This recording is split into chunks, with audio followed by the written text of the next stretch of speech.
Nous allons tout joyeux au pays de la vie, au pays du bonheur, au royaume d'amour. Vous qui marchez encore sans Dieu dans la folie, oh dites, voulez-vous y venir dès ce jour? Voulez-vous y venir dès ce jour? Oh, voulez-vous venir à ce Dieu plein d'amour? Et Jésus leur dit, je vous demande s'il est permis, le jour du sabbat, de faire du bien ou de faire du mal, de sauver une personne ou de la tuer. Nous trouvons ces paroles dans le livre de Luc, au chapitre 6, le verset 9. Bonjour, bonjour mes amis, comment allez-vous en ce 6e jour de la semaine, jour de préparation du Saint Sabbat de l'Éternel? J'espère que vous allez bien et que vous êtes prêts à découvrir notre récit historique de la semaine avant de se retrouver très bientôt par la grâce de Dieu pour de nouvelles méditations. L'homme change à tout moment. Dieu ne change jamais. Amen. Le temps et les circonstances peuvent changer à tout moment, mais Dieu ne change jamais. Amen. L'homme mortel peut prétendre changer le jour d'adoration, mais le sabbat originel reste et demeure le même d'éternité en éternité, aussi longtemps que le Créateur est sur le trône. Amen, amen. Gloire à Dieu. Prions le Seigneur. Notre Père qui es aux cieux, nous te disons merci pour ton amour, pour ta miséricorde envers nous, pour le sacrifice de Jésus-Christ, notre Seigneur et Sauveur. Nous voilà réveillés, heureux d'être à tes pieds. Nous te remercions de nous avoir fait grâce en nous conservant le souffle de la vie. Nous te demandons pardon pour nos fautes commises envers toi. Lave-nous, purifie-nous dans le sang de l'agneau et aide-nous chaque jour à refléter le caractère de Jésus-Christ et à avoir les sentiments qui étaient en lui. Ô Père, une semaine de méditation s'achève. Nous te remercions pour toutes ces vérités. Aide-nous, je t'en supplie, à les mettre en pratique alors que Jésus-Christ est plus qu'à la porte. Merci encore pour ton saint sabbat. Aide-nous à l'honorer de manière consciencieuse. Merci Père, merci pour le jour du repos. Nous te prions pour toutes les personnes qui crient à toi. Puisses-tu dire un mot, ô Père, interviens, je t'en supplie. Merci pour tout. Je ne t'ai pas prié parce que je suis bonne et digne à tes yeux, mais je t'ai prié dans le précieux nom de Jésus-Christ, ton Fils, qui vit et qui demeure au siècle des siècles. Amen. Mes amis, comme d'habitude, nous allons faire un récapitulatif des méditations qui ont été lues cette semaine. Dimanche, notre méditation avait pour titre « Dieu est-il mort dans notre vie ?» Notre verset à mémoriser se trouvait dans l'Épître aux Romains au chapitre 12, le verset 2, qui nous dit ceci: « Ne vous conformez pas au siècle présent, mais soyez transformés par le renouvellement de l'intelligence, afin que vous discerniez quelle est la volonté de Dieu, ce qui est bon, agréable et parfait. Amen. » Je vous ai raconté l'histoire de Josh. Notre réflexion était la suivante. En cette fin des temps, comment montrons-nous aux autres que Dieu n'est pas mort dans notre vie? Mercredi, notre histoire biblique de la semaine avait pour titre Jaël, femme de Héber le Kénien. Notre verset à mémoriser se trouvait dans le livre des Juges, au chapitre 4, le verset 18, qui nous dit ceci. Jaël sortit au-devant de Sisera et lui dit « Retire-toi, mon Seigneur, retire-toi chez moi, sois sans crainte. » Il se retira chez elle, dans la tente, et elle le cacha sous une couverture. Notre réflexion était la suivante. Nous imaginons que Sisera, en entrant, évalua les lieux et la situation d'un point de vue stratégique, comme nous l'aurions fait. Le problème est qu'il baissa la garde, puis s'endormit profondément, en toute confiance, mais à tort. Jaël mit alors à exécution son plan. Toute la sécurité et le bien-être ressentis sur son terrain suffisent à nous détruire sans que nous n'opposions de résistance. Saisit un pieu de la tente, prit en main le marteau, s'approcha de lui doucement. N'oublions pas ce mot, doucement. Il n'y a que la puissance divine qui puisse nous protéger. Amen. En cette fin des temps, ne sortons pas sans la demander. Amen. Gloire à Dieu. Notre récit historique de cette semaine a pour titre « C'est un rempart que notre Dieu amène ».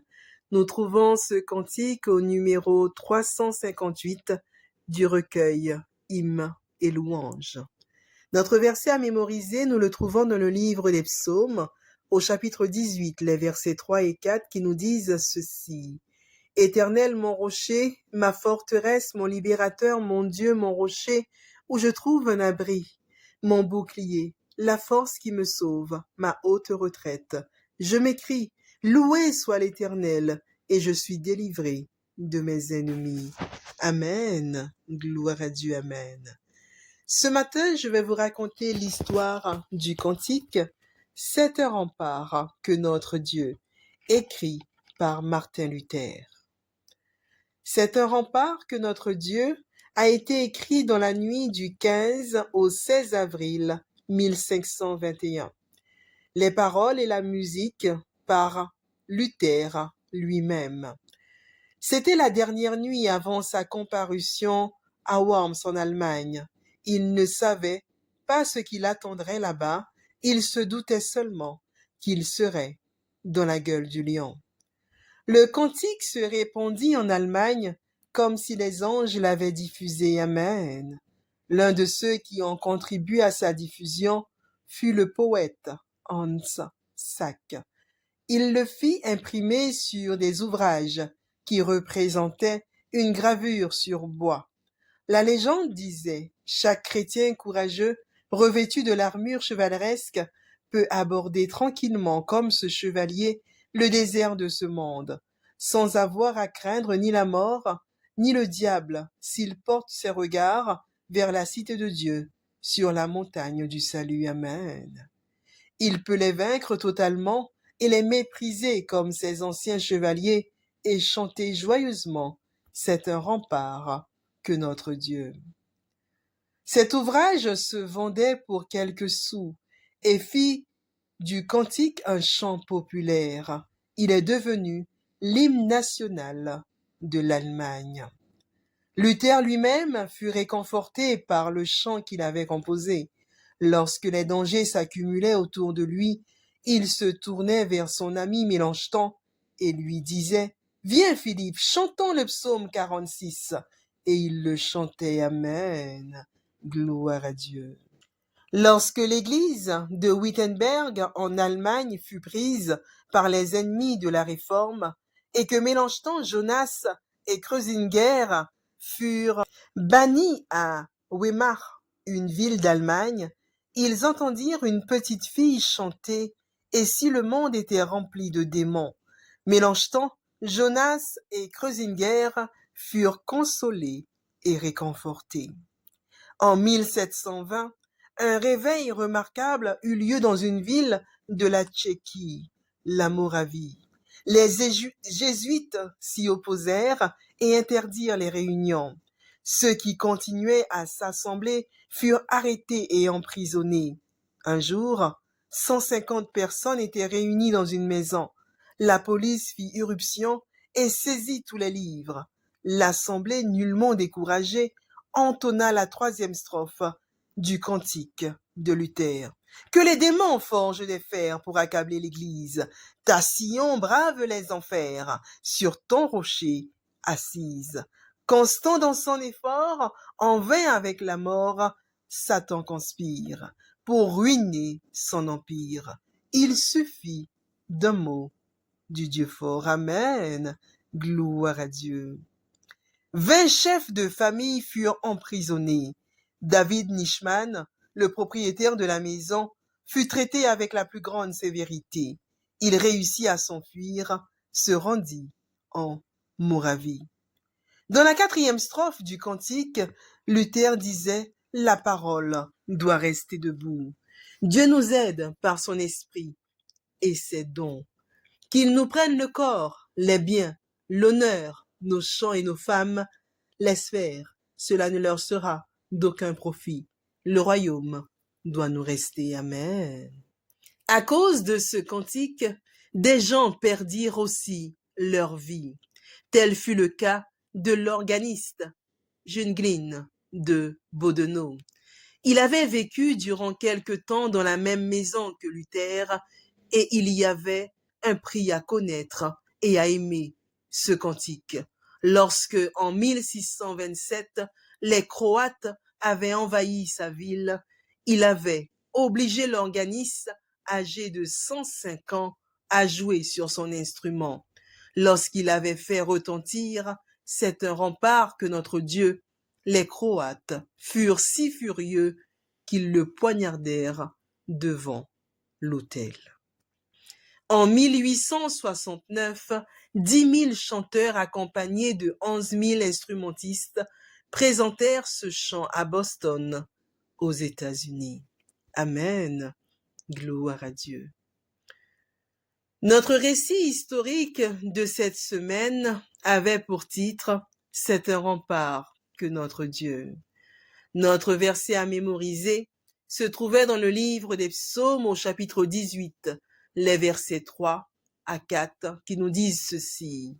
« Éternel, mon rocher, ma forteresse, mon libérateur, mon Dieu, mon rocher où je trouve un abri, mon bouclier, la force qui me sauve, ma haute retraite, je m'écrie, loué soit l'Éternel, et je suis délivré de mes ennemis. Amen. Gloire à Dieu. » Mes amis, c'est un rempart que notre Dieu est actuellement traduit dans plus de 70 langues. Amen, amen. Gloire à Dieu. En cette fin des temps, soyons convaincus que notre Dieu est notre rempart dans les situations les plus complexes. Amen. Oui, mes amis, soyons convaincus que notre Dieu est notre rempart dans les situations les plus complexes. Amen. Gloire à Dieu. C'est sur ces paroles que je vous souhaite une excellente journée de préparation de sabbat et d'ores et déjà un bon sabbat. Que Dieu vous bénisse et je vous dis à bientôt, Dieu voulant, pour de nouvelles méditations.